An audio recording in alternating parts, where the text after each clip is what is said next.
Halo para pecinta manhwa, kembali lagi dengan Mimin yang tentunya akan selalu membahas manhwa menarik, dan kali ini Mimin akan melanjutkan cerita Sang Dewa Tombak Agung yang tak terkalahkan regresi ke masa lalu. Di cerita sebelumnya diakhiri dengan Aiko yang bergegas pergi pasca mendengar kabar orang-orang dari pengawal klannya telah kembali. Di sana Sunji tersenyum karena kehidupan ini cukup menarik, di mana di masa lalu dia hanya menghabiskan waktunya dalam perang tanpa henti. Beralih ke malam hari di mana pesta telah dimulai dan mereka bersorak untuk ketua pengawal yang dianggap pahlawan dalam perjalanan mereka kali ini. Kepala klan Sekte Harimau meminta semua orang untuk menikmati jamuan malam ini sepuasnya karena malam ini merupakan malam yang membahagiakan.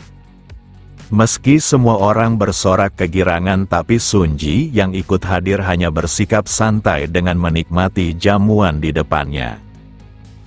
Di sela itu Wotu yang melihatnya menyentuh bahunya dan cara dia melakukannya menunjukkan ketidaksukaannya akan kehadiran Sunji dalam jamuan ini. Alasan Wotu melakukan itu sebab dia merasa iri pada bocah yang baru bergabung dalam sekte tetapi sudah menemaninya nonanya berjalan-jalan, dan seharusnya hanya pengawal lama yang boleh menemaninya, bukannya penjaga kuda yang tak bisa bela diri. Tak sampai di situ saja, Wotu menyingkirkan semua makanan yang ada di hadapan Sunji. Dia terus memojokkannya agar Sunji berjanji tidak melakukan hal tersebut, dan jika tetap acuh maka dia takkan membiarkan makan malam ini. Di saat yang sama mereka semua dipenuhi ketakutan karena seseorang baru saja datang dengan amarah.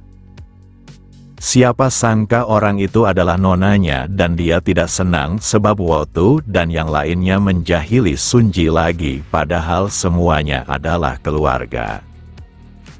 Wotu yang takut pada nonanya segera mengambil makanan untuk Sunji sambil menjawab jika mereka hanya ingin makan bersamanya, bukan bermaksud lain. Aiko tak mengerti kenapa mereka melakukan itu pada Sunji, padahal dia anak yang baik ditambah tubuhnya yang kecil dan tentunya tak bisa melawan. Lalu Aiko memberikannya makanan sambil meminta Sunji untuk segera membuka mulutnya.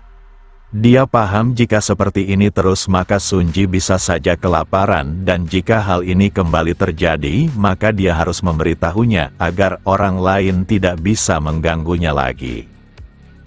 Di sela itu ayahnya memanggilnya karena seorang nona sepertinya seharusnya tidak berkeliaran seperti itu. Aiko pun izin pamit karena ayahnya sudah menunggunya, dan tatapan Wotu yang makin iri sebab Sunji diperlakukan begitu spesial, padahal mereka sudah lama di tempat ini namun tidak diperlukan sepertinya.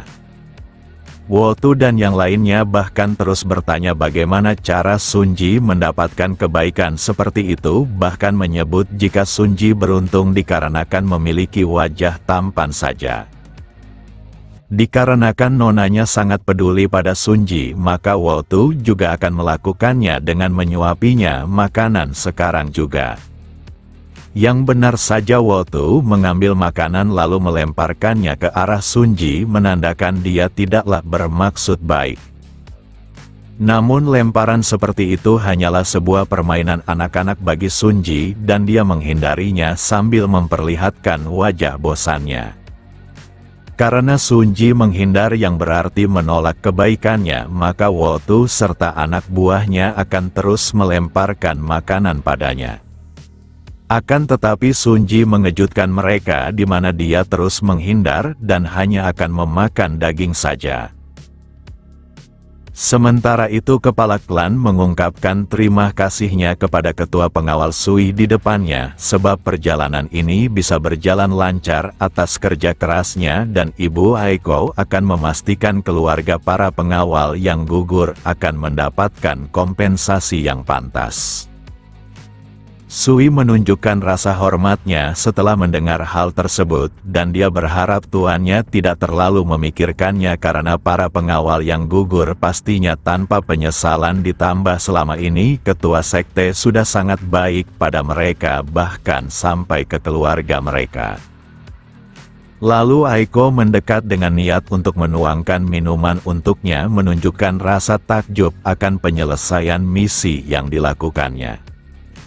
Sambil menuangkan minuman, Aiko ingin membicarakan terkait orang yang memegang plakat emas seperti yang tertera dalam surat, dan Sui sebenarnya ingin membahas hal itu juga.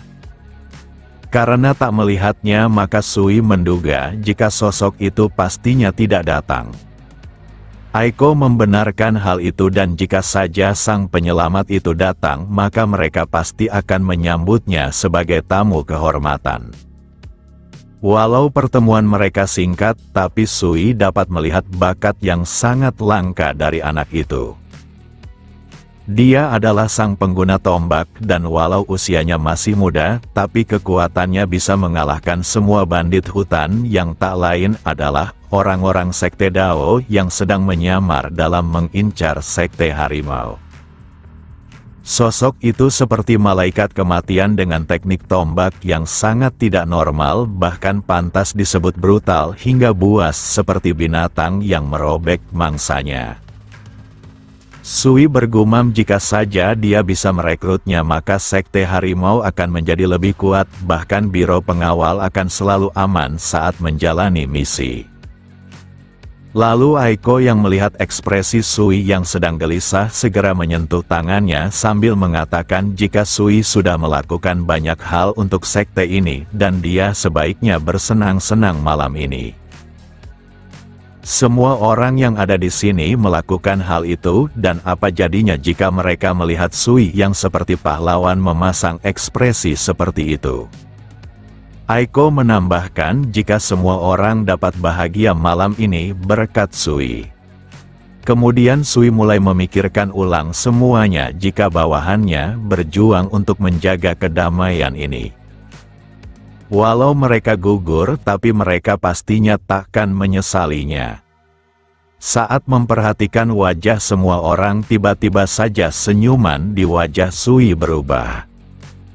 Dia pun segera memalingkan wajahnya ke tempat keributan yang sedang terjadi di meja lainnya. Siapa sangka dia telah melihat sang penyelamatnya dan dia duduk bersama dengan orang-orang biasa. Dia tak menduga jika sosok itu telah berada dalam sekte ini tanpa memberitahu identitasnya, sehingga sekarang dia tidak mendapatkan perlakuan yang seperti tamu kehormatan. Di sana Sunji bahkan memberinya kode agar dia menutup mulutnya. Meski begitu Sui sangatlah panik dan dia sulit menjaga ketenangannya. Aiko yang melihat itu tak mengerti apa yang sedang terjadi. Bagi Sunji masih terlalu awal untuk menggunakan plakat emasnya, dan sampai saat itu tiba maka dia berharap Sui menutup mulutnya. Beberapa saat kemudian Wotu dan anak buahnya sudah kelelahan, tapi Sunji masih saja bersikap santai. Dikarenakan lemparan mereka tidak berhasil, maka Wotu memutuskan untuk menangkapnya saja lalu menyuapinya.